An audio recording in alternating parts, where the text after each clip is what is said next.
যে তিনটি রোগ হলেই বুঝবেন আপনি জান্নাতি। আল্লাহু আকবার, আল্লাহু আকবার।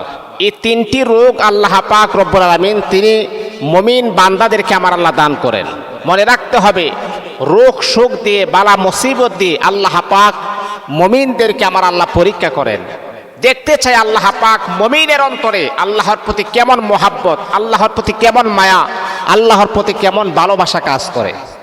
এই জন্য আল্লাহ পাক মাঝে মধ্যে মুমিনদেরকে এমন রোগ দিয়ে, বালা মুসিবত দিয়ে আমার আল্লাহ জাস্টিফাই করেন, পরীক্ষা করেন তার সম্মান বৃদ্ধি করার জন্যে, দুনিয়াতে তার সম্মান বাড়ানোর জন্যে, দুনিয়াতে তাকে আকাশচুম্বী সম্মানিত করার জন্য আল্লাহ পাক দুনিয়াতে মাঝে মধ্যে তাদেরকে রোগ শোক দিয়ে পরীক্ষা করেন।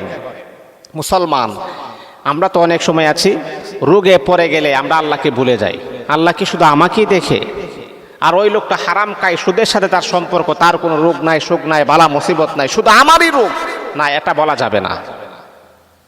এই দুনিয়াটা আপনার জন্য একটা পরীক্ষা, আল্লাহ পাক পরীক্ষা করতেছেন। এটা শোকের জায়গা নয়, এটা পরীক্ষার হল। সেখানে আপনার বিভিন্ন রকমের পরীক্ষা আসবে।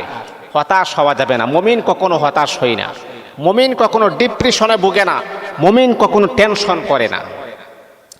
তাহলে যে তিনটা রোগ হলেই বুঝবেন আপনি জান্নাতি, এর ভিতরে এক নাম্বার হচ্ছে ঠান্ডা জ্বর, মানে সর্দি আছে না, ঠান্ডা জ্বর সর্দি। মনে করেন মেডিকেল থিওরিতে তারা বলেছেন যদি কোনো ব্যক্তির ঠান্ডা জ্বর বা সর্দি হয়, আল্লাহ পাক তাকে কখনো পাগল বানাবেন না, মেন্টাল বানাবেন না। আমাদের যখন সর্দি হয় নাক থেকে এক প্রকারের ময়লা বের হয়, এটার দ্বারাতে নাক পরিষ্কার হয়ে যায়, এটার দ্বারাতে আপনার ব্রেনটা পরিষ্কার হয়ে যায়। আর ব্রেন যখন পরিষ্কার হয়ে যায় তাহলে আপনি কখনো পাগল হবেন না, মাতাল হবেন না, আপনি কখনোই মেন্টালিটির সমস্যা আপনার ভুগবে না। এটা জান্নাতি রোগ।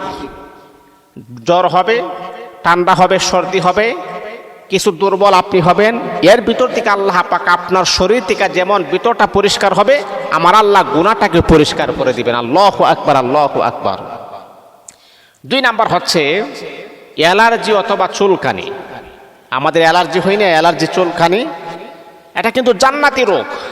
অ্যালার্জি চুলকানি যদি যাদের হয়, আপনার স্কিনে কখনো ক্যান্সার হবে না, আপনার স্কিনে কখনো ক্যান্সার হবে না, বড় বড় রোগ আপনাকে ধরা পড়বে না। এই সমস্যা থেকে আল্লাহ পাক আপনাকে সমাধান করে দিবেন। তাহলে বলেন তো এই রোগগুলো আমাদের জন্য ভালো না?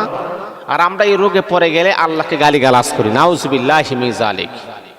যারা রোগে পড়ে গেলে, অসুস্থতা হলে যেই মানুষ আল্লাহকে গালিগালাজ করে, তারা সবচাইতে বড় নাফরমান। আপনি যদি কোরআনকে প্রশ্ন করেন, কোরআনের ভিতর থেকে জবাব আসবে। নবী আইয়ুব আলাইহিস সালাতু ওয়াস সালামকে আল্লাহ পাক রব্বুল আলামিন 1 বছর আর 2 বছর আমার আল্লাহ অসুস্থ রাখেন নাই। আইয়ুব আলাইহিস সালাতু ওয়াস সালাম 13 থেকে নিয়ে 14 বছর অসুস্থ ছিলেন, তারপরে কখনো কোনো অভিযোগ আল্লাহ পাক রব্বুল আলামিনের দ্বারে করেন নাই। যখন পোকামাকড় যখন সারা শরীরে যখন বাসা বেঁধেছেন, তখন আইয়ুব আলাইহিস সালাতু ওয়াস সালামের জিহ্বা বরাবর চলে আসছেন। আল্লাহ পাকের পয়গাম্বর আইয়ুব নবী এতটুকু বললেন, রব্বি আন্নী মাসানিয়াদ দুররু ওয়া আনতা আরহামুর রাহিমিন। হে আমার রব, হে আমার মালিক, আমাকে কষ্ট স্পর্শ করেছে আর তুমি তো অতি দয়ালু। এই কথা বলেন নাই আল্লাহ তুমি আমার রোগ ভালো করে দাও, তুমি আমাকে পরিপূর্ণ সুস্থতার নিয়ামত দান করো। কারণ আইয়ুব আলাইহিস সালাতু ওয়াস সালাম জানেন আমার রব তো আমাকে দেখতেছেন, তাহলে কেন আমি অভিযোগ করব? আমার রব যদি খুশি হয়, আমার আল্লাহ যদি খুশি হয়, আমি আইয়ুব আলাইহিস সালাতু ওয়াস সালাম অসুস্থতার ভিতরে থাকলে যদি আমার আল্লাহ খুশি হয়, আল্লাহর জন্য 1 বছর আর 2 বছর কেন হোক, সারাটা জীবন আমি আইয়ুব নবী অসুস্থতার ভিতরে কাটিয়ে দিব। আমার রব যেহেতু আমাকে দেখতেছেন, আমাকে পর্যবেক্ষণ করতেছেন, তাহলে কেন আমি অভিযোগ করব? আল্লাহু আকবার, আল্লাহু আকবার। কেমন কত বড় তাকওয়া থাকতে পারে! রব আমাকে দেখতেছেন, আল্লাহ আমাকে পর্যবেক্ষণ করতেছেন, তাহলে আমি কেন অভিযোগ করব? বন্ধু যদি বন্ধুর এই কষ্টের ভিতরে থাকার পরে যদি বন্ধু সুখ পায়, তাহলে আমার বন্ধু সুখে থাকুক, আলহামদুলিল্লাহ। আল্লাহ পাক বড় পছন্দ করলেন বন্ধু আইয়ুব আলাইহিস সালাতু ওয়াস সালাম যে মুনাজাত করলেন, যে দোয়া করলেন, আল্লাহ খুশি হয়ে গেলেন। আল্লাহ পাক খুশি হওয়ার পরে সাথে সাথে আমার আল্লাহ আইয়ুব নবীর অসুস্থতাকে দূর করে দিয়েছেন, তাকে আমার আল্লাহ আবারও স্বাবলম্বী বানায়া দিয়েছে। হে বন্ধু, এই রোগ সুখ এগুলা বালা মুসিবত আমাদেরকে আমার আল্লাহ পরীক্ষা করে।